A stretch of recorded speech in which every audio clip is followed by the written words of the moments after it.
iffe tuli amaani g'abantu naye gavumenti tukagijwa mateeka tukwenda enkyukakyuka mu Bunyoro. Naye ffe tulinze pulezidenti waffe tumwanirize bulungi, tetulina kizibu, tujja kukola mivuyo kyetwetaaga lya bwe bukulembeze obwo. Bano abantu b'omu kibuga obunkeke babumanyira babayisemu emirundi mingi bakimanyi. Bantu baleka ne bakola emirimu gyabwe era abantu ne bakuŋŋaana bafuna obubaka obuva eri omukulembeze waabwe. Ndowooza kati ekyo nkugamba bubuzibu bwagana agavubuka nti go bano abawagizi bo obuzibu bwabwe buli bw'omu nti bw'obagaana wano nga bakutetenkanya ku kyokubiri.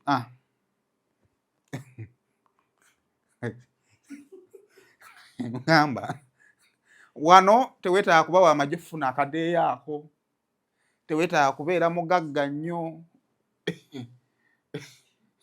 Kakati ogenda okumaliriza nga kiri ky'okoze ekyelikopita obiraba kati awo bisanyufu era biwulira nga byakuwangudde era ogenda kati ku street ze bigamba nti twamulazeeko. Aidekereya Waiswa Alex Mufumbiro as the nominated candidate. The electoral area is in Akawa East and is a no candidate. Millennial Logistics and Outsourcing be bannoga omusuubuzi ali e Uganda ng'oyagala okutumya emmaali okuva e China ekutuukeko ku mulyango. Aba Millennial Logistics and Outsourcing bakuguliza emmaali okuva e China nga ne bw'oba oyagala kugula butereevu okuva ku kkolero gw'oyogera bwogezi ky'oyagala nga bo banyeenya ngobero. Emmaali ne bw'eba ejjira ku nnyonyi oba ku mazzi bo bagitikka ate nno ne bagituusa nga nnamba ne bakwewaza okuyombera enkolo. Bano bw'obakwasa emmaali yo oba obakwasizza kibyago okuserengeta mu Nkulubagga kubanga ekuumwa bulungi okuva gy'eva okutuuka gy'eraga. Ennamba z'essimu zino bw'ozikoonako onooba weewonyezza embeera ya kirazamwoyo ng'ebbwa eridda mu nkovu.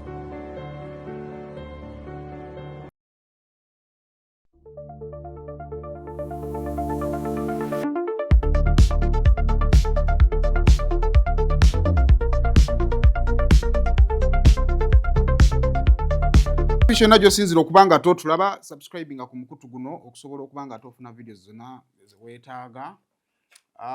Yonna gyosinzira okubanga totulaba mu bitundu by'eggwanga tukwebaza okubeera nga totwegasseeko era kubanga ate kwoli.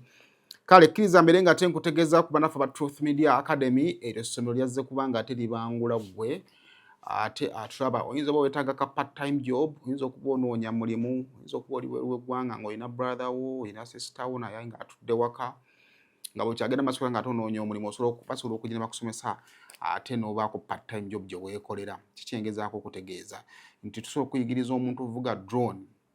Waliwo ennaku zino buli mukolo omuntu agwetaako drone. Drone ekitone nnyo agirina asobola okukola wakati w'emitwalo 5 kadde kamu n'ekitundu kusinziira ku budde bw'amala ng'akola. Kale omuntu tusobola omuyigiriza okuvuga drone ne yeetandikirawo akalimu bakukubira bukubizi n'ojja n'ovuga drone ne bakusasula ssente zo n'ogenda.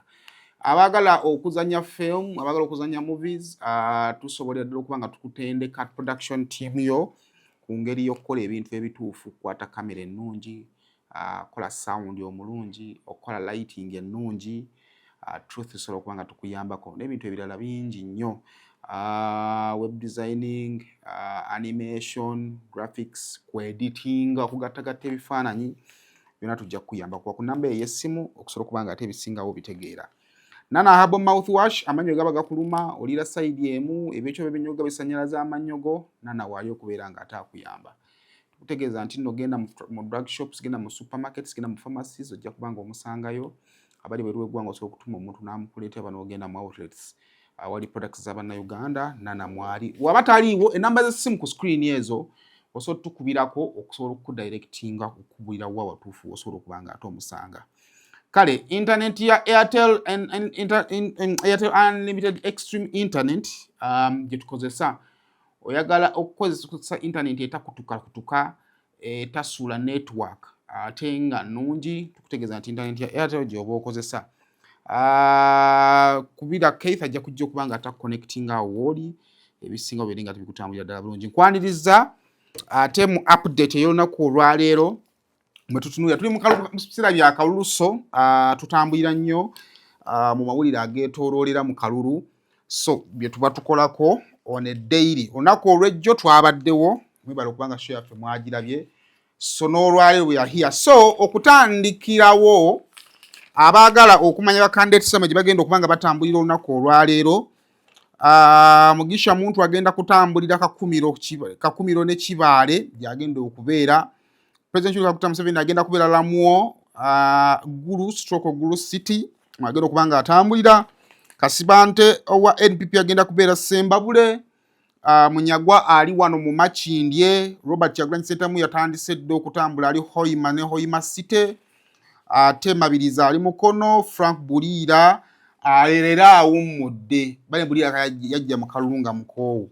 Awummudde. Then ne Nandala Mafaabi ali Serere gyagenda okubanga ate anoonyeza akalulu olunaku olwaleero. Now tutandikirewa. Now Solomon Kampala. Ndowooza tutandikire Solomon Kampala. Solomon Kampala omuvubuka ono omanyi waliwo abantu abamu abatandika okukuleetera okukkiriza. Omanyi okukula si kyekintu buli omu kyayagala. Eno makulu mu bukulu teri birabo. Okuleka okweggulira n'okwefulumya ng'ate bw'osasula bills. Naye abaana nga ba Solomon Kampala bakuleetera okukkiriza nti wandibanga okuze. Alina emyaka 20. He's 20. So kitegeeza nti nno buli yamulabako ng'akaana akato kati nga olaba muvubuka akuze. Kitegeeza naawe oba okuze. Bw'oba watandika ng'omulaba nga wa myaka 10 nga oli wa myaka 10 ne bamuzaala ng'olaba blo kakati oyingidde 3. Bwe yasanga ng'oli weetaano, it is very difficult omwana weetaano okulaba mwana munne nti muto. Kati buli yenna. Actually this is it. Solomon oyina obbanga atandika ekitone nnyo atannayingira 2 watandika omulaba ng'oli wa myaka 8 kale. Omyaka 8 asolo nnyoma naye era kizibu. Myaka 10. 12 awo kati yenga wa myaka nga 3 bamusibiranga bidreads ngo kayita akaana ka Bobi. Kati ekitone nnyo yingidde 32. Era tewabaawo akugamba nti yalaba ku Solomon nga muto. Olina bba wakati wa 32 kwa 37. Awo.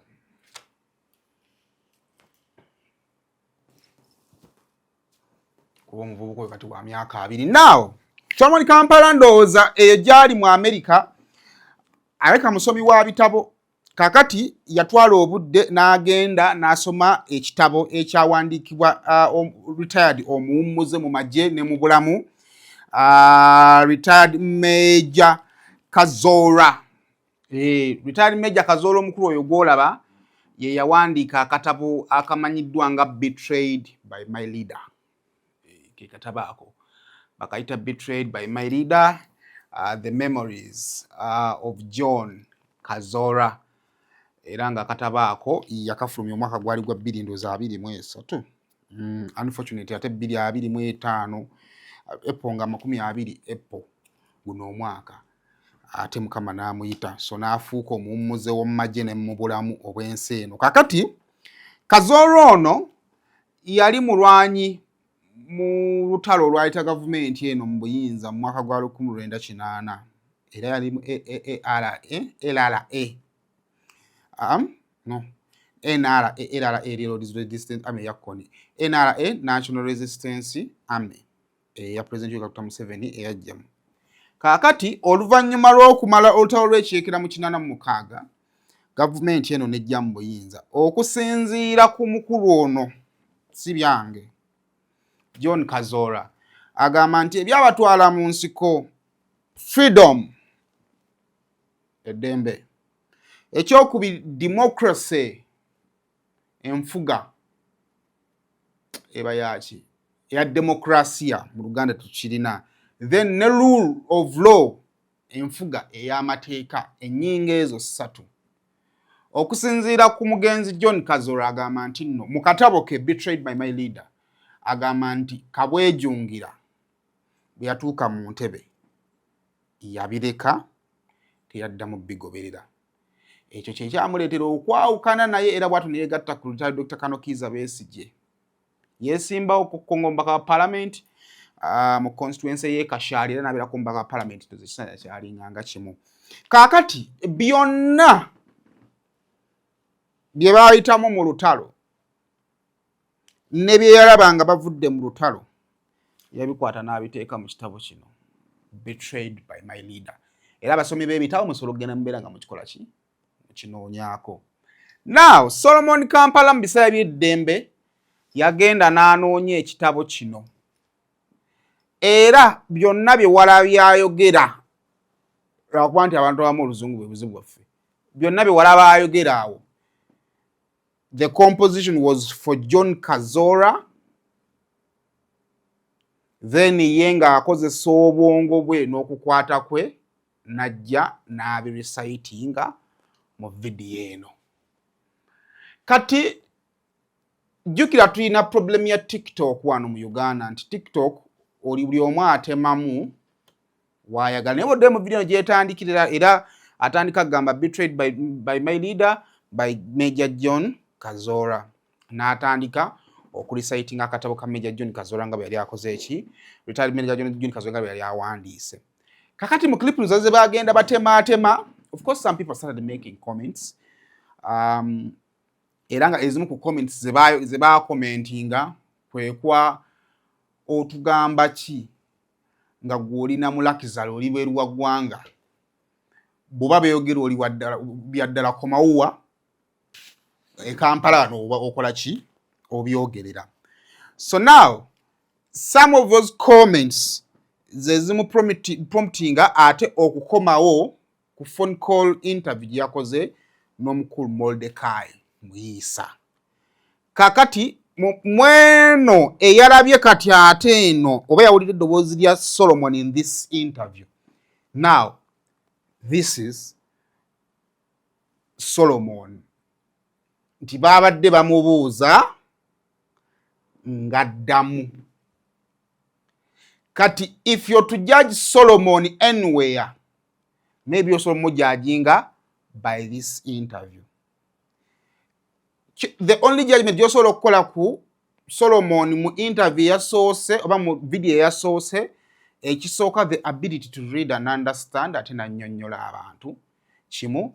Ekyokubiri the confidence to come out okwe-extending ebigambo ebyali byawandiikibwa omuntu omu ate n'abyongerayo n'abiwa omubiri, because believe me waliwo essaawa zino nga omuntu okiwulira bulizi for the very first time waliwo akatabo kayita Betrayed by My Leader.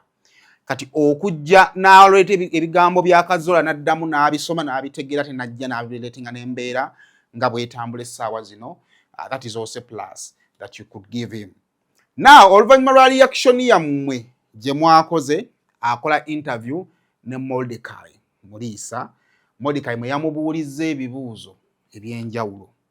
Now what we're going to do, ogenda kumpaako ku some of the clips ezafulumidde mu interview yasoose. Ekisooke tufune ezafulumye mu clips yasoose, then we come back.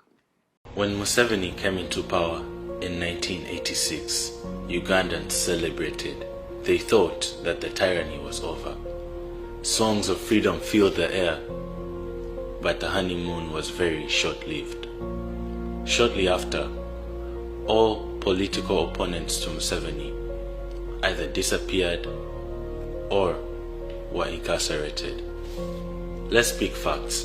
Museveni abolished political parties. He abolished political parties and replaced them with a movement system, a one-man structure that demanded loyalty over political freedom and demanded loyalty over the love for your people. Museveni built the NRA into the UPDF, and this new UPDF was Museveni's own little personal army, which he used to purge political enemies and to silence the Ugandan people. Anyone that came up to say anything against Museveni was immediately silenced. Even his own comrades, the likes of Besigye, Sejusa, and Mushega, all were silenced. Some were exiled, jailed, and some were even killed. All of these among others.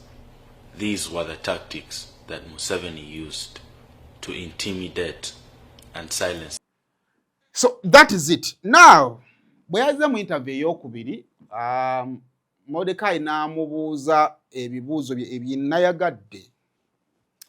Ekisooka yamubuuzizzaako kubanga eri actually yamubuuzizza ebibuuzo abantu bombi baadde babuuza nti why are you coming out now? Solomon n'ayogera ku nsonga y'emyaka nti ebbanga lyonna mbadde muto. Era n'atugamba nti by the time taata bwe yagendera mu parliament, that is 8 years ago, he was in P7. That means he was 12. Plus 8, he makes 20, saza ali ku campus. Kitegeeza nti emyaka egiyise abadde tasobola kwogera kubanga abadde mwana wansi w'abazadde be, nga bazadde be balina omugamba nti you either comment or don't comment, and I think any parent yandigambye omwana nti first concentrate on your studies. Currently, era omuzadde yandigambye omwana we nti toyogera, naye ate okusalawo ne kudda eri omwana either to keep quiet oba obutayiga. Ekyokubiri, after this interview eyasooka eri around the same time nga akoze gundi y'akatabo we tufunira ate munnamagye akola mu Air Forces eyavaayo Okidi nga atambuza ebifaananyi byabwe ebya famiri ya Kyagulanyi ng'agamba abantu tutosobola kumulonda lwa nsonga nti tajja balwanira ne famire ye baba no bali bweru bakola ki beeyagala. Okategeera bulungi. So that is also another reason why Solomon came out. Someone yavuddeyo na commenting about lifestyle gyali living in, ate nga muntu mukulu nga bwakutegeezezza nti yabadde tasobola kwogera kubanga badde mwana muto, n'avaayo najja okukiryalinga eya ku biki ebigenda mu maaso. Ekyokusatu ku nsonga lwaki Solomon kunze yavuddeyo, the personality. Omanyi waliwo abantu bagamba batanyigirwa mu ttooke. Naye kati soko ogenda kusooka ompe, ojja kuntemera ka clip katono nnyo, omukulu ono walagira ebifaananyi ebyo, then ompeeko ka interview nga alina Mordecai Muliisa, then tujje tutunuulire the whole situation then. Adi poni no libero kameko de chale gene. Kampala. He's enjoying outside. Eto bidon ni mu peko. Yeah, you mentioned about that Museveni apologist sharing your pictures and with your fiancé. I've seen there's been some sort of online mockery. They have said that you've been quiet, that you are privileged, that what message do you have to these folks that you're privileged, because they share that to be like, hey, you're here fighting in Uganda and look at the son of the opposition leader doing in the USA. Do you think you're privileged, and does that make you sort of detached from the realities our people live in? I do acknowledge that I'm privileged, but it does not detach me from the situations that the people in Uganda are living in. Let me start with the part of being quiet. Yeah, I have been quiet for a long time because of the fact that I was young. Yeah, I didn't know what to say. Yeah. People want me to come out and say something, but what do I say? I know, right? I just turned 20 this year. Abantu banji bayinza okugamba nti nkyali mwana muto even at my age of 20. Yeah.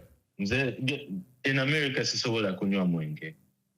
Exactly, until you're 21. So until I'm 21. So I think that my age played a part in my quietness.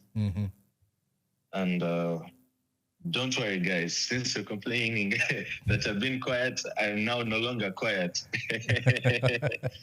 It's time to speak out. So I on the privilege part, there's nothing much that I could do about that. But acknowledge it. And look, don't laugh. It's very understandable. Acknowledge it, but acknowledge it and use my privilege to make other people's lives better. Yeah, that is it. Now, abantu abasinga buli omu alina engeri gyakirabamu Solomon okyali mwana muto okudda mu byobufuzi and boddayo mu families z'abannabyabufuzi tuyinza okukubuuza mu bannabyabufuzi bonna ne bakubuuza nti kati buli munnabyabufuzi mpa n'omwana we ow'amaanyi ndowooza okuleka Pulezidenti Yoweri Kaguta Museveni bannabyabufuzi ne batera nnyo kwagala kusembereza abaana baabwe byabufuzi because politics is dirty. Abantu experience gye bafuna mu byobufuzi agamba nze kanneesaddaakayo family yange mwe munyambe don't bakozesa experience yaabwe gyayiseemu n'alaba abantu abatamwagala n'alaba abantu abamulwana n'agamba no my family should stay away from politics. Era ojja kusanga nga families z'abaana ate n'ekyokubiri nti abaana bano engeri gye bayisaamu bazadde baabwe nga balaba olumu and by the kusayidi zombi osobola bbanga muzadde wo wa NRM twabira bakono mu sizoni y'amabaati ne bakwata ba minisita ne babasiba twalabako wamujjukirako ekifaananyi ky'omwana omuwala yali azze taata we minisita choya omubeezi wa finance na weeyo enyali nvudde mu mutwe naye nga constituency ye eri mu Buyikwe district muwala we ya trendinga nnyo yali muwala mweru bwati nga alina figure nnungi bwati ya trendinga nnyo naye bagenda omukuba mu mawulire yali azze ku kooti kulaba bataata bamuwa beyiro Lugoloobi yes ye Lugoloobi minisita Lugoloobi muwala we yali mu mawulire kati oyinza osanga ng'omwana oyo atamiddwa politics bw'alaba taata we byayiseemu n'agamba ebyobufuzi bikoze eki so it is rare okusanga abaana b'abannabyabufuzi nga bayingidde politics era ojja okyetegereze ebiseera bisinga munnabyabufuzi bw'afa omwana ali awo banoonyaawo omwana ali awo oba omukulu ne bamugamba now you need to do this olina okudda mu bigere bya kitaawo omwana lw'atandika okupiikinga era bannabyabufuzi batono nnyo abafudde ng'abaana baabwe tubamanyi abaana babatuwa later nga bazadde bamaze okufa so bannabyabufuzi batera nnyo okusembeza abaana baabwe ewala ne politics naye osobola okusembezaayo omwana bwe kiba naye tekimuliimu one of my observations zendabye ku family y'abasenta the family of Kyagulanyi because Kyagulanyi is now one generation Kyagulanyi family yetandikira ku ye mukyala we of course n'abaana naye tugenda ku family ya Sentamu bodde mu background bakugamba nti balina bakatikkiro 7 ekitegeeza family ebeera y'abakulembeze nti ne bwogezaako okugamba omwana nti keep quiet wekibanga mwe ekiri muli kiyinza okuwa obuzibu omusitoppinga now bwe mpuliriza interview ye ng'ali ne Mordecai ekisooka abadde mwegendereza nnyo ng'addamu ebibuuzo ebiri sensitive for example ekibuuzo kya you're living bakiyise luxurious life ekibuuzo kibadde kitambulira awo engeri gyakirespondinzeeko bw'otaba mwegendereza oyinza olabika nga aduulira abantu ate ekyokubiri bw'ogezaako okwegaana era abantu basobola okulaba ng'omukuusa ne bw'abadde akiddamu akulaze nti yes I'm living the life and I had no choice because bazadde bange life bagikolerera but I have to use the life ate okulwanirira abo abatayina bulamu obwenkola ki bwendimu which I think kyabadde kyabwegendereza nnyo now mu mbeera efaanaganako bwetyo interview goyinze viral because most of the people had balabye in bits so wedda buli bwala ddala Solomon ng'ayogera ng'alina okukomentinga kyakikomentingako kakati ng'ali ku one of the radio shows Honorable Nsereko naye bamubuuzizzaako abeeko kyakomentinga sooka obeeko Honorable Nsereko wabiwulidde so today wano to discuss don't promote rubbish nawe bwoba wabiwulidde bitegeeza rubbish saawulidde you want me to discuss someone's son one nsobola okwogera ebigambo ne bidemoralizing omwana oyo for his entire life. Don't bring him to public domain. Nkwegayiridde. Protect that child. Protect him. No, protect him. Protect that young man from politics. Annyonnyola ekifaananyi kya Uganda bwe kiri olwaleero kyandibadde. Yeebale nnyo, don't discuss that young man. Don't push a bogus agenda. Ndi mu kwogera ku bintu ebikola amakulu. You want me to discuss that young man as an individual? Rubbish. No. Discussing an individual who is inconsequential. Of what consequence is he? Is he a policy maker? No. So, what are you trying to say? Don't tell me rubbish nawe toleeta bintu bitali mu magezi mu programu yaffe gye tulimu. Tebiri. Don't bring, please. Twogera ku presidential manifestos. You're bringing a younger man who has just finished his adolescence of 20 talking about certain issues. Why would you want me to discuss it? Nali wano nenkugamba okuganze si discussing a CDF. Sali wano nenkugamba. Let's discuss policies. Kakati enkya ojja kungamba ngenda kuleetera omwana w'omuyimbi gundi. Oba kati ongambe nti Alpha Sali yayogedde bw'ati. Ebyo mubirize mu programu zammwe ezagundi simanya music kabalukidde wano. Ensi etudde ewuliriza. Ewuliriza presidential aspirations. Of what value is that? Omulimi njagala ombulira atudde mu wini. Olwaleero ayagala kutunda bintu bye. Omuntu gwe bakwatidde maali. That's why abantu bali mu kugamba nti tuli mu campaign etali mu ki. Ne tutandise okwogera twogera on how we boost the economy. Tourism n'ebirala. Kati kyokola funa bato banne bajje ba discussing ebyo. Jafunayo obwana bwa Nasalawo obwa primary oleetewo programu y'abato. Ani yali agikola omugenzi ani Nakabuubi. Mama, save that child. Because my criticism and scrutiny is much bigger. Omwana tomuteekako mugugu ogwo. It's okay. I've never told funayo obwana obuli mu second rawo n'obulalala n'obwana obutototo bujje bu discussing a program. Kakati bino bye tulina okwogerako trade war between China ne America. Mu geopolitics ereta watch.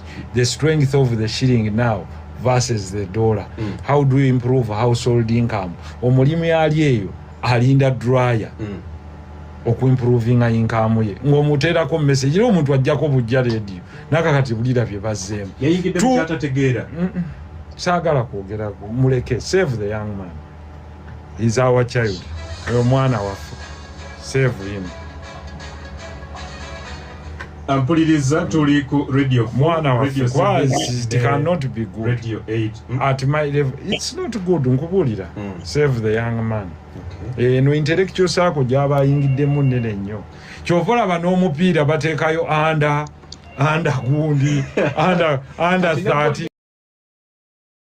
Airtel Extreme Unlimited Internet just got better. Paying for an Extreme Unlimited Internet connection now comes with free data, SMS plus voice minutes to call and text across networks for the Muganga who pays the monthly bill. Dial *125# or call 125 today to upgrade to an unlimited, uncapped Airtel Internet experience. Airtel.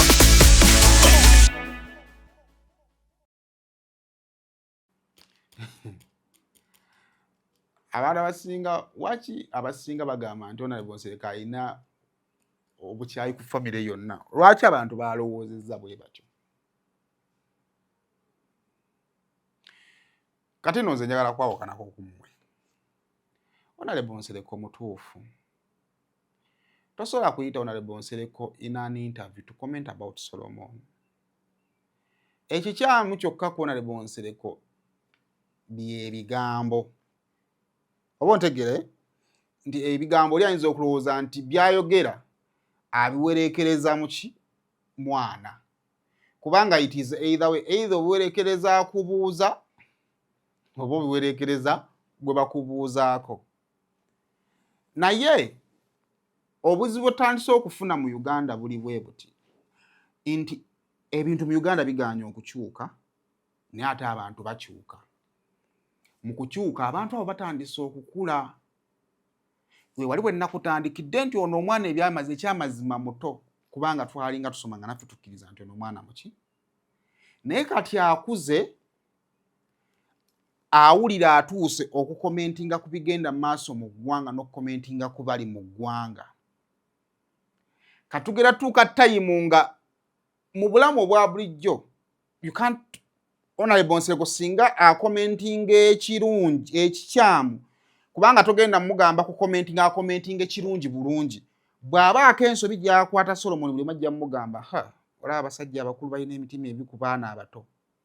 So the best you can do is to desist from commenting about him n'omuleka n'otamwogerako. Naye ensi gyetuvuga etutwala time egenda tuuka nga olina okukomentinga ku Solomon wadde mwana muto lwa nsonga nti ayingidde system mwoli we wandibadde wava edda naye ng'olemeddewo kubanga waliwo ebitatambula.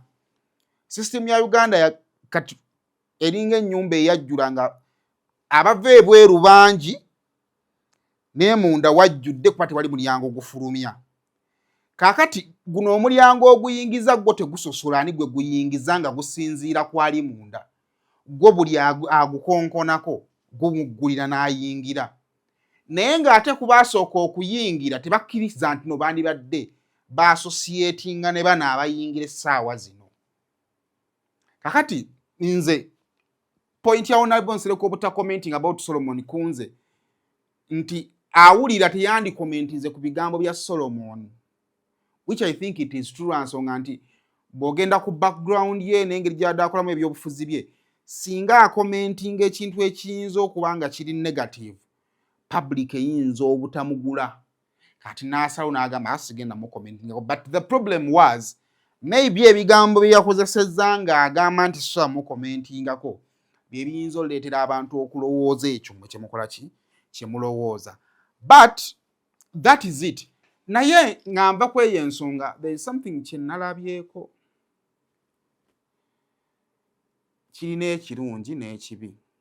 Politics ono omulaba ensonga lwaki abantu abamu bakweka abantu baabwe ne babatajja bateeka mu politics nti omuntu olumu ayinza okwagala okukulumya, ayinza otutuuka time nga gwe tokyalumizibwa n'agamba kannoonye oyo gwe nnaakwatako anaakulumya. Kati omwana waavayo ne yeeteeka mu target n'afuuka candidate yaabo yoyo bayinza okwagala okulumya ekifo ky'okulumya gwe, a negative side of it. Naye ekyenjawulo ekikirimu nti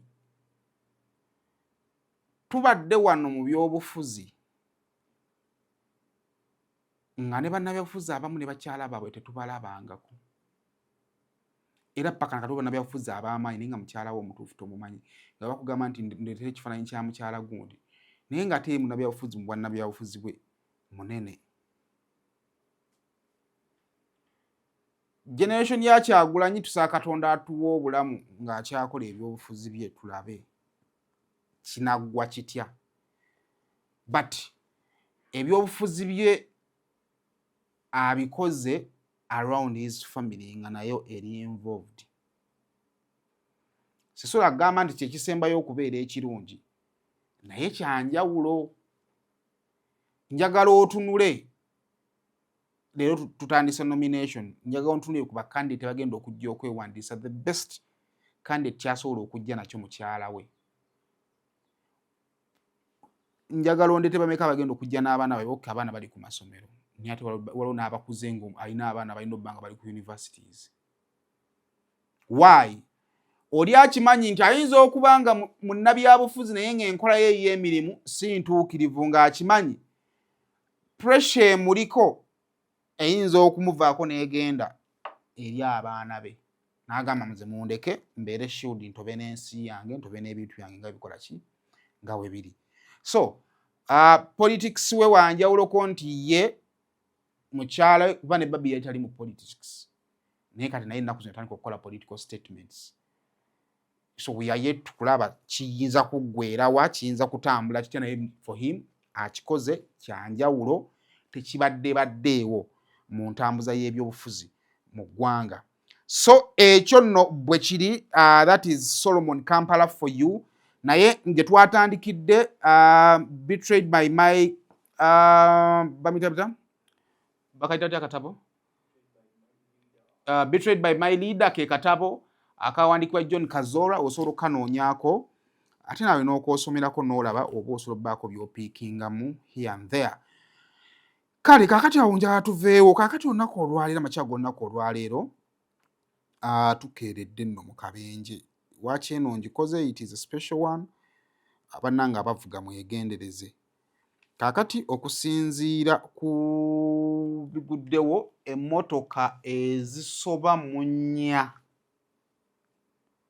zibadde involved mu kabenje ku Gulu Kampala highway.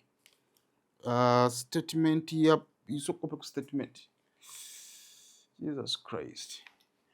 Kale okusinziira ku police tugambye fatal road crash along Kampala Gulu highway at Chitaleba village.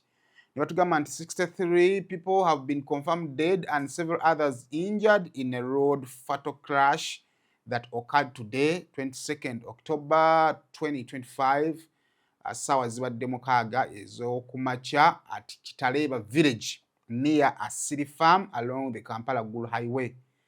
Nibagamba nti no, the fatal crash involved 4 motor vehicles, UBF Lukaga 14X, Isuzu bus Nile Star coach CGO 5132AB07, Toyota Surf ebadde UBK Lukaga 47C, ne Tata Lole UAM 045V, ne Isuzu Bus Planet Company yebadde ejiddukanya abo bebeetomedde. Nibatugamba according to the initial investigations, the driver of UBF Lukaga 14X Isuzu bus traveling from Kampala towards Gulu attempted to overtake the Tata Lole UBK Lukaga 47C at the aforementioned location. Eri waggulu gye bakugambye.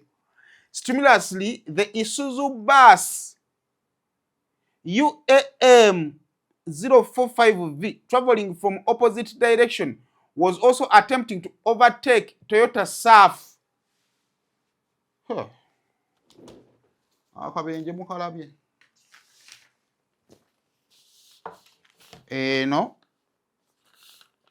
motoka eno egiri mabega, n'eno motoka n'eno egiri mabega. Kati eno eyagala kuyisa n'eno eyagala kuyisa nezeekubira wano. Okategeera akantu ako. Eno zino enedde eno enedde eno. Eno egiri mabega n'eno egiri mabega. Kati eno ndowooza etambula mpola n'eno etambula mpola. Ono mu kwagala okuyisa n'ono mu kwagala okuyisa beesangayo. Sooka onzirize. Stimulously, the Isuzu bus UAM traveling from opposite direction was also attempting to overtake the Toyota Surf eyo. In the process, both buses met head on.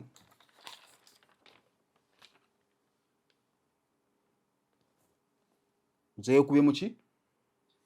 Kyekiri, sooka ompe ekifaananyi.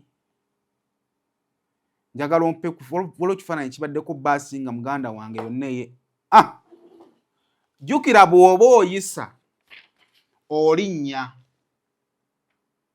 Noono bw'aba ayisa n'akola ki? Ne zijja yewo neekuba ginnaayo. Olaba eno eri eya yero, sooka ompe eya yero. Ogiraba? Kale ate teyonoonese, mpe eya bbulu. Kale ate eya bbulu yeeweddewo mu maaso. Mpa poliisi.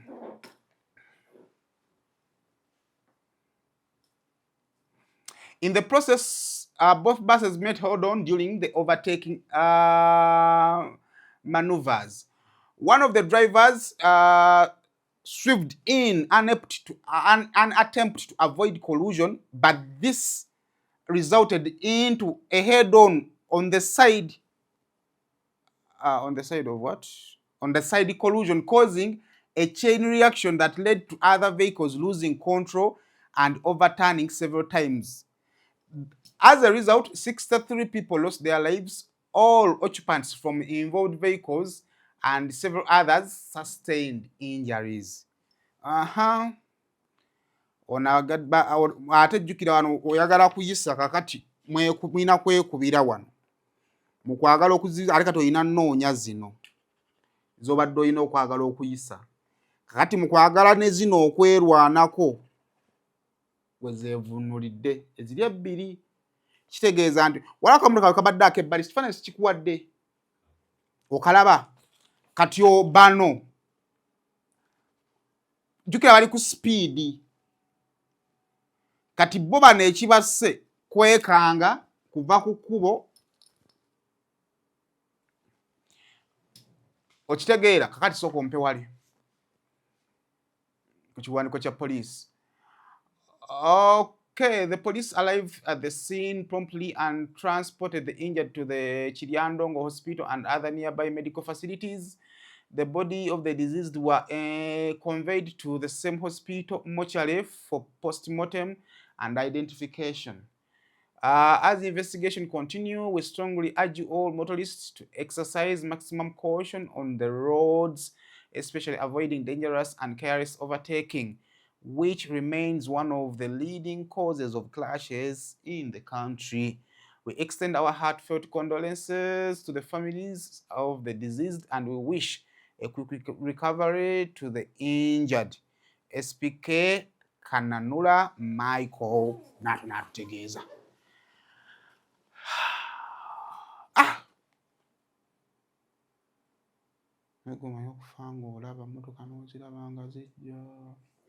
Kakati ebyo bye byabaddewo akabenje ssaawa 6 nawe imagine already budde bwa kiro.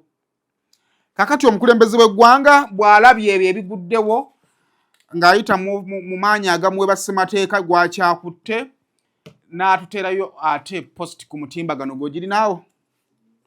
Okay, omukulembeze w'eggwanga atugambye I have learned with sadness about the tragic accident that occurred this morning along the Kampala Gulu Highway, claiming many lives. I extend my condolences to the bereaved families and wish the injured a quick recovery. I have directed the State House Controller to give 5 M to each bereaved family and shillings 1 million to injured. I urge all the road users to exercise utmost caution to prevent such tragedies. May the soul of the departed rest in eternal peace. Bwatyo omukulembeze w'eggwanga bw'akikola naye nno kinjagala okubuuza. Lwaki emirambo bagiwa ssente nnyingi?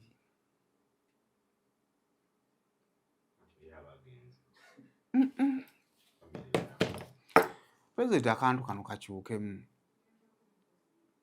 Mulambo ki ogwali gugaanidde ebweru?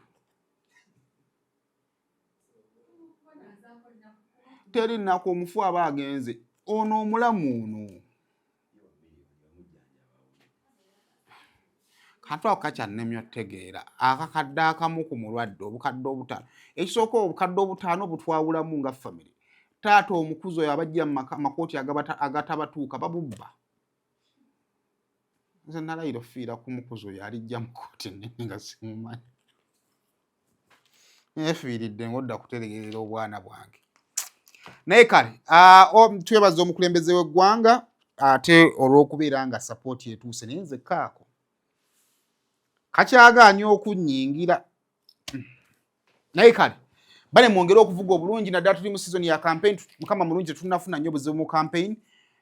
Twongere okuvuga obulungi. Abantu kagamu basatu bangi okubeera nga bafudde omulundi gumu. Nze nalabako ko kabenje aweeruweero akabenje kagwawo ku kyalo kiramba ne basigala ne basiibanga ne baziika buli ku kyalo ne baziika okumala wiiki nnamba.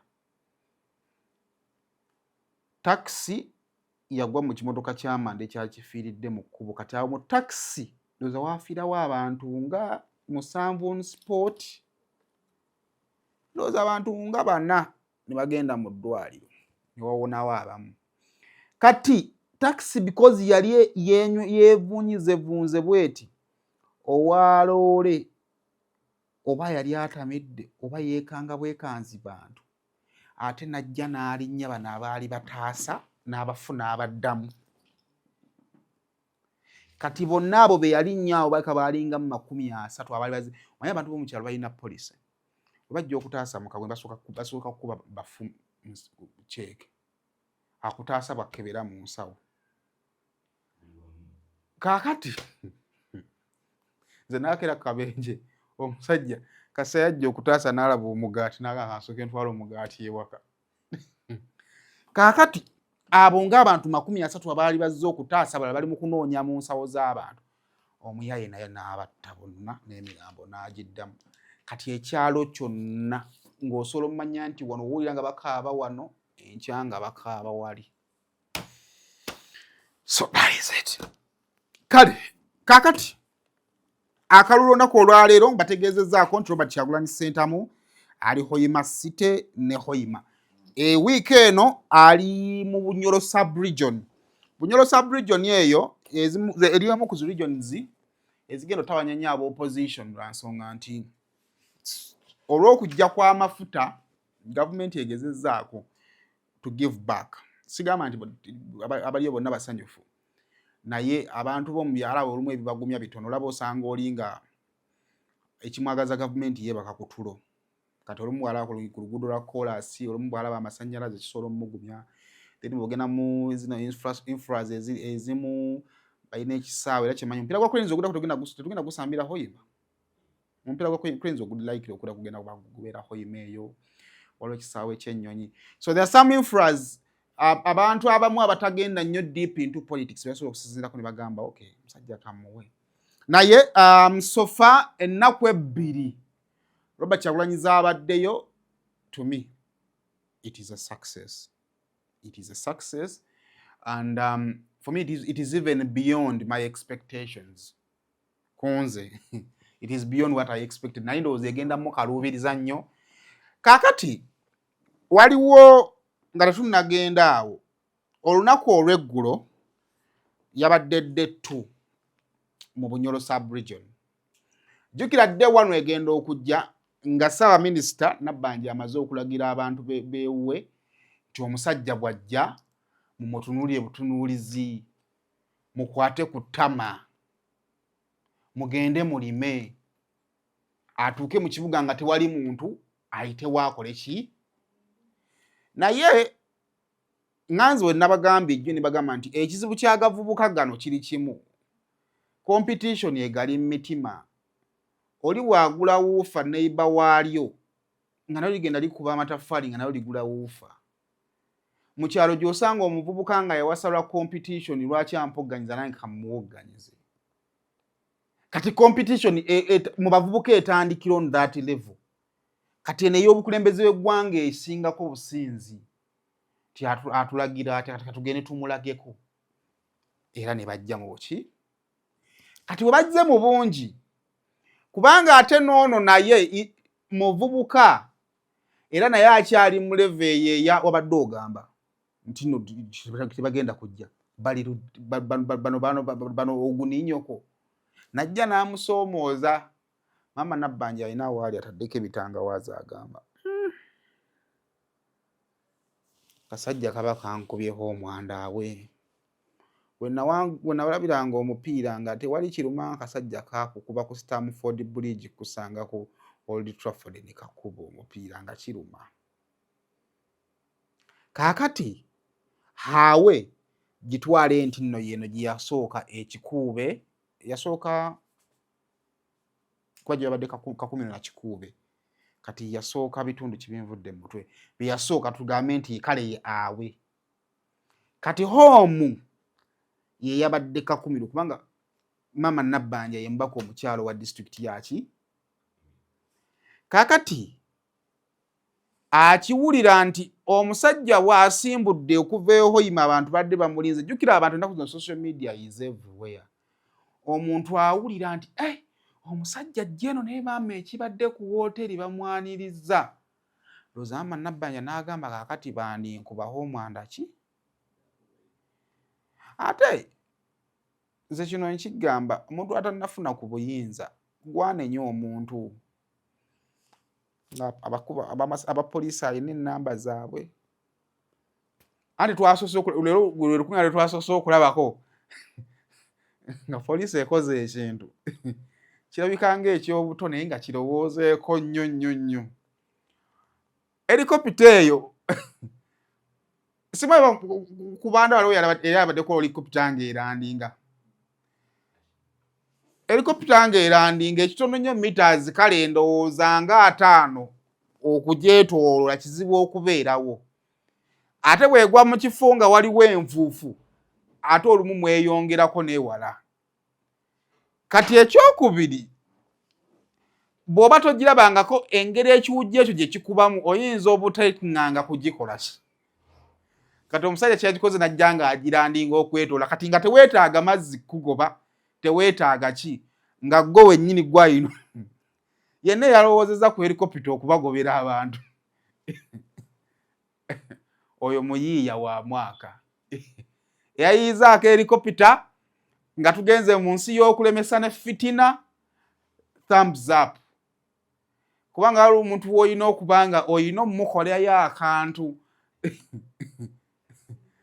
otegere bulungi olina okukolayo omuntu akantu nga ye tasobola kukakola kuba abapatulo zino tuzimanyidde kuva ku mulembe gwa Besigye nga kati omwana n'aleeta helikopita yeewubira bweti todduka lwakuba nti oyagala guguba naye wekkuba ekiwujjo later poliisi emaze nekkakkana olukuŋŋaana ne lubeerawo naye mu kukkakkana of course nga numbers tezikyasobola kuwera nga bwe zandiweze era ku nze njagala kukkiriza nti yasucceedinze okulemesa Kyagulanyi okufuna ekifaananyi mu bugazi bwakyo nga bwe badde alina okukifuna ekakumiro ebirabo era tusobola okubyogerako tusobola okubizza naye at least Nabanja agamba nti kofuna ekifaananyi ky'abantu abangi naye ewange ebyo byonna tunaabinyumyako edda nga wataddewo poliisi mu kisaawe waleesi ebyo byonna tusobola obinyumyako naye nga yo kakumiro omaze omukola ki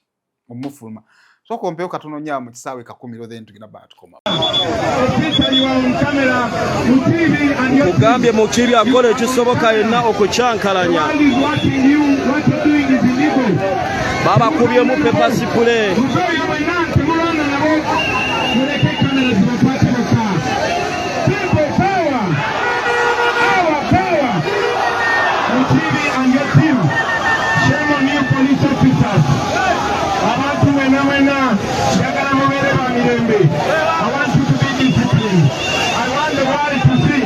Nabanja effujjo lyo liraba oyagala okukosa obulamu bw'abantu olw'okuba toyagala abantu bajje wali Kyagulanyi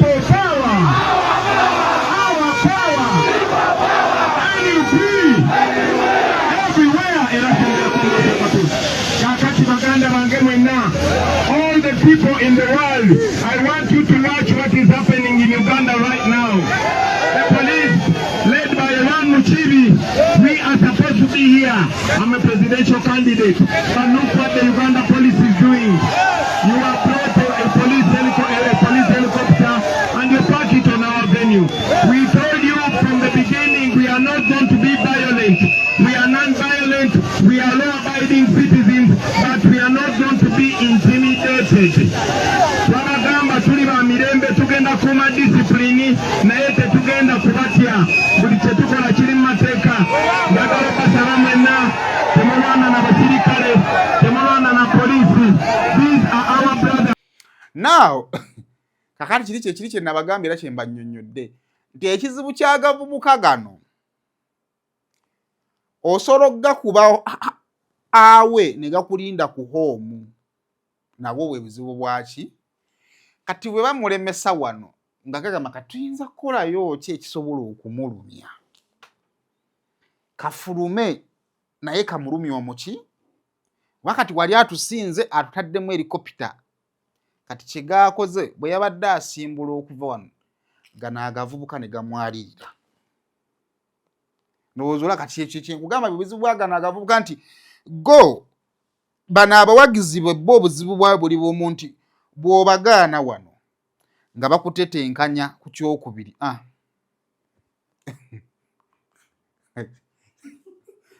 ngamba wano teweetaaga kuba wamagye funa akadeeyo ako teweetaaga kubeera mugagga nnyo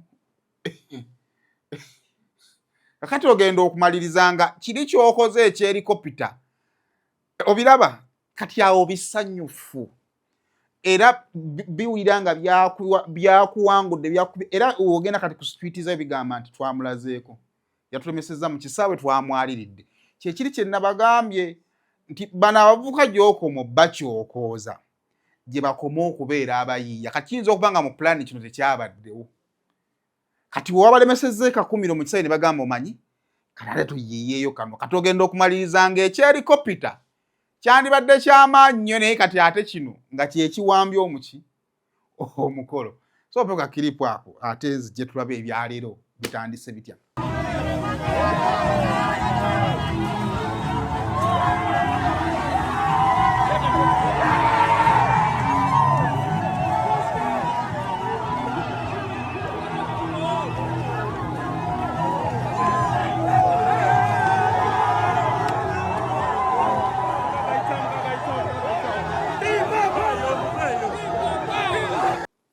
So bwe bityo bwe biri omanyi generation zino oziraba ensonga lwaki abakadde bakootakoota nti kuba ye generation gy'oba olimu abavubuka bano beetaaga ebintu bibiri beetaaga okukwasisa amaanyi naye n'obwongo kubanga gwe osobola obba nga amaanyi agago gali mu bikutambulirako naye ng'ate bo gabali mu mibiri. But that's how it happens. Now it happened. Kakati waliwo omuze omulala ogubadde gutandise okukula. Saaki bagamba wano nti Busia ali mu kusetinga pace. Ale mujinde kwano mu Buganda. Era ebimwami Kyagulanyi byasula ewaka bw'oba ogenda Masaka ki ekikusuze Kampala. Kakati kino ekintu kyatandise okusetinga pace oluvannyuma lw'e Busia. Kino engeri gye kyajjamu nze simanyi n'ekyo twakirabako nti kikola ki nejjukira ebyobufuzi bannabyabufuzi buli omu anoonya bwazimbira kati kino oluvannyuma lw'abantu kiraba kuba kitegeera nti kisoboka era ne webadde ejja asimbula okuva e Hoima baamulinze ku woteeri kati olwaleero era ababadde bakedde okukola ekintu kyekimu jjukira agenda yasuze mu Hoima agenda kukolera mu Hoima kati babadde bakedde era bakole byebimu poliisi ne bagamba mukozeeko ekimala ebifaananyi bijja kumala poliisi yakedde kuyiwa yakedde kuyiwa magye gamba temugenda tumanyirira mu Mazalandi Uganda kakati ekigenda okuddako era lugenza okumaliriza nga tebabikozeeyo biraale byabwe ebyokumunona ku woteeri nga tebabikozeeyo naye ogenda luza kummenyeramu mpe poliisi awo then mpe n'abatuuza mu bibadde bagamba then zijja tetubeere nga tweyongerayo naye okisanga Kampala.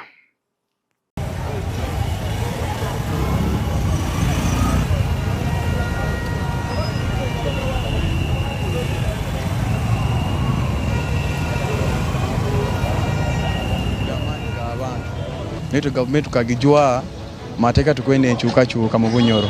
Baze babagambye ekiwano tebakwenda bantu babe hayi batuyinga bagamba tujye tukole emirimo tuluge hayi na nanka hayi na kizimbe embere museja ali tusukusoberwa tumulize babagambye batya wano ate bagamba abantu baveewo wano mbu baveewo simanye bagenda babeera walala naye tubeerawo wano we tubeera era tumulinze. Anti batugamba nti no tibeetaaga abantu bangi mu kifunga kino si nsonga eri awo y'amaanyi naye ffe tulinze pulezidenti waffe tumwanirize bulungi tetulina kizibu tujja kukola mivuyo kye twetaaga lya bwe bukulembeze obupya.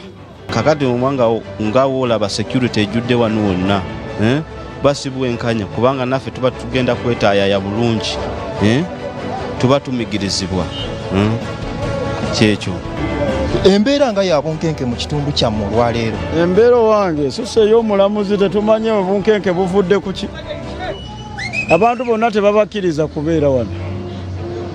Ffe bali mu kugoba wano ababodaboda nti bonna baveewo tetumanyi oba kiki. Naffe tulize okulaba poliisi nnyingi basirikale bangi ffenna tutidde tetumanyi kiki ekigenda mu maaso kano. Emirimu ginaatambula olwaleero. Owange emirimu erabika yakusannyalala kuba ndaba si kya bulijjo poliisi nnyingi. Oba bavuddewa bino tetubirabangako kati tubirabye leero. Omukulu onekaanekanye mu kasaati k'omukulu obadde ozze kwaniriza mukulu n'embeera ekususseeko. Naye embeera esusseeko kati ekingamba batutwanga bada batali bana Uganda batumigiriza batubinga street tukwakusembesa mu muntu waitu batubinga main obuti buli bwenganiza buwaka kusanga bajja Museveni muno bakusa mu koroti ekyo kiritoke government ni yateliyo bwenganiza ya beongose mukurungu onaamulabako omukulu nja mulaba kumurora ogenda kusinziira wanga bakugobyewo. Embeera ngeraba ogiraba omunene azze mu kitundu embeera obukeeke busuubirwa. Mugenda kukola muti okulaba nti abantu bamwe mwogera nabo ng'obunkenke bungi nnyo gye bali. Bano abantu b'omu kibuga obunkenke babumanyira babayisemu emirundi mingi bakimanyi. Bantu tubaleka ne bakola emirimu gyabwe era abantu ne bakuŋŋaana bafuna obubaka obuva eri omukulembeze waabwe. Tweyanziza Sulaiman Kidandala. That is it. Olunaku olwali tujja kubanga tubawa I think there was a tujja bawayo ka clip kamu come one of the rallies we kanaba kafunise tujja kubanga nako tukabawa ate okusobola okulaba engeri gye bitambuddemu. Kale okay bino bwe lukuŋŋaana actually olugenda mu maaso essaawa zino olusookedde ddala lwakoze eki lwakubye ni mama nga bamutadde wafunda bulala. Kale kakati awo tuveero nja balekeramu producer ajja kulaba engeri gyakatimamu. Kale kakati okulonda okw'omwaka 2026 kuno kwe tulimu essaawa zino kutandise era bwe twogerera nominations zitandise. Nominations z'ababaka zitandise amakya g'olunaku olwaleero naye olunaku olw'ejjo omulamuzi Simon Byabakama yalangiridde enkyukakyuka era amadde nsaamuziwulirize. Luli tubadde tumanyi nti tulina kulonda nga 14 January olw'ensonga nti omwaka gwa 2021 twalonda 14 January, omwaka gwa 2016 twalonda 14 January, n'omwaka gwa 2011 twalonda 14 January. Kati mu communication empya ennaku zakyusiddwa ne zizzibwa ku nnaku z'omwezi nga 15 January omwaka 2026. Kakati mu kunnyonnyola kwe omulamuzi Simon Byabakama yatutegeezezza bino. Okusinziira ku Election Act ey'enkaagamwemu bagita Presidential Election Act section nkaagamwemu eragira akakiiko k'ebyokulonda okutegeka okulonda mu nnaku 3 ezikulembera ennaku 122 eziba zibulayo ekisanja okuggwako. Kakati okusinziira ku Byabakama we bakwata peni n'olupapula ne babalabalamu nga date ze basobola okukozesa mu nnaku 3 ku nnaku 122 eziba zibulayo ekisanja okuggwako. Baba balina okulonda wakati w'ennaku z'omwezi nga 12 January ne 9 February. Kitegeeza nti ennaku z'omwezi 15 January baba bakyali mu space eyo eri gazetted by the Constitution okulonderamu. Era natutegeeza nti nno baadde tebalangiriranga lunaku nejje jaffe just tubadde tulina bwezi maybe kikwate kunti nga 14 tubanga tulonda. Kakati okukyukakyuka okumu okw'ennaku z'omwezi ezironderwamu kulakoisobola okumakinga omwaka gwa 2016 twalonda ng'ennaku z'omwezi 18 February. Omwaka gwa 2021 twalonda nga March 12. omwaka gwa 96 Uganda yalondanga May 9. So kitegeeza 26 21 ne 96 awo date zaali ennaku zomwe zetulondeko zaali zikyukakyuka. Now okutandika mu 2011 2012 ne 2021 tubadde ne dates eziri consistent ez'okulonderako. So kompe byabakama kulonda kuwa president kugenda kubeerawo ng'ennaku 15 omwezi gw'olubereberye owa January omwaka gwa 2026. Ate jjukira nti twali tugambye nti campaigns zijja kugenda kukomekerezebwa ennaku 13. Naye etteeka ligamba nti campaigns zirina okukoma nga wabulayo ssaawa 48 ng'okulonda kubeerewo. Kati bw'obala essaawa 48 kuva ennaku 15 kitegeeza nti campaigns zirina okukomekerezebwa ennaku 13 January si 12. N'ekyo ba agents ba presidential candidates mugende mulongoosemuko mufunyeyo olunaku lumu olulala lw'okola campaign. Kitegeeza nti kati campaigns zigenda kukomekerezebwa ng'ennaku 13 si 12. Ate tekikwata ku ba presidential candidates bokka wabula bonna ba members of parliamentary candidates na abasimbyeyo ku bifo bya government z'ebitundu mwenna mufunyeko olunaku lumu kweyongera okukola campaign zammwe zigenda kukomekerezebwa ennaku 13 lw'okuba tulina okugondera etteeka erigamba nti campaigns zirina okukoma oba kukomekerezebwa nga wabulayo essaawa 48 ng'okulonda tekunabeerawo. So that is it. Now, ababaka ba parliament abenjawulo babadde nominated tugenda kubanga tuba recap yabo. Naye I think the highlight of the nomination today badde kuwaiswa mufumbiro. Onako olwaleero waiswa mufumbiro yeegase ku babaka parliament abenjawulo abanominatingibwa. Era essaawa zino candidate owa Nakawa East. Onako olw'ejjo byabakama yatubuulidde amateeka kyegagamba na kibasuubira kibagenda okubanga bakola wadde nga twasigadde tuli 50-50.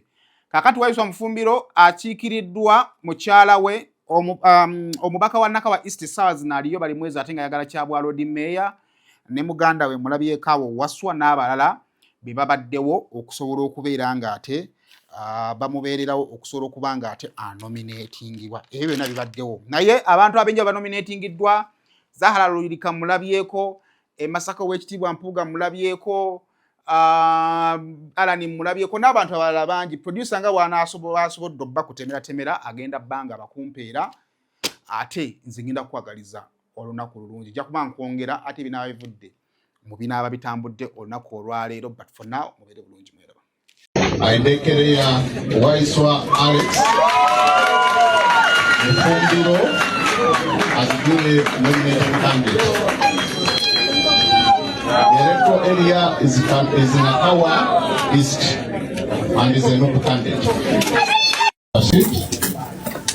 Being the planning officer for Kampala electoral district, Aidekereya Mala Zahara Luika as the duly nominated candidate.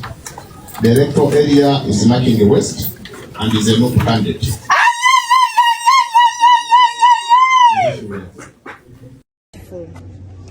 To the Lord, we are nominated today. I am nominated today. The testimony is to the people of Makinge West. It has been a trial for me. There have been campaigns mad with malice, sabotage, frustration. It has been a long journey for us to get here,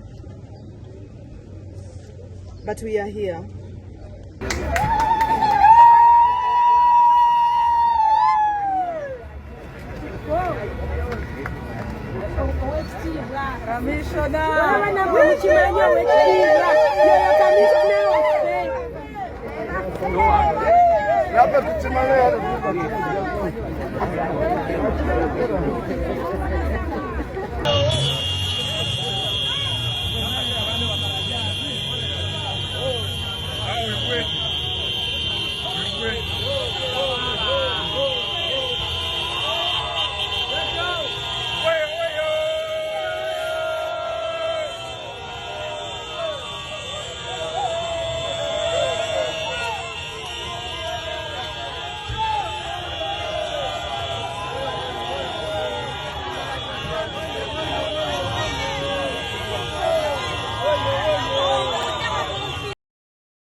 bano bemmanya bakira mu by'okugula n'okutunda ettaka n'amayumba bo beesigwa be batakusiba kiwani Connect Properties be bakuyunga ku maka gagolubererako ne kole n'ekibanja mpola kati beeyune munywanyi tusange ku ofiisi zaffe ku Kampala Road ku Mabirizi Complex ku mwaliro gw'omusanvu ne Nansana ku masitowa ku kizimbe okuli Opportunity Bank ku mwaliro gw'okubiri oba tukubire ku ssimu naawe osobola okufuuka landlord n'ekyapa kyo mu ngalo.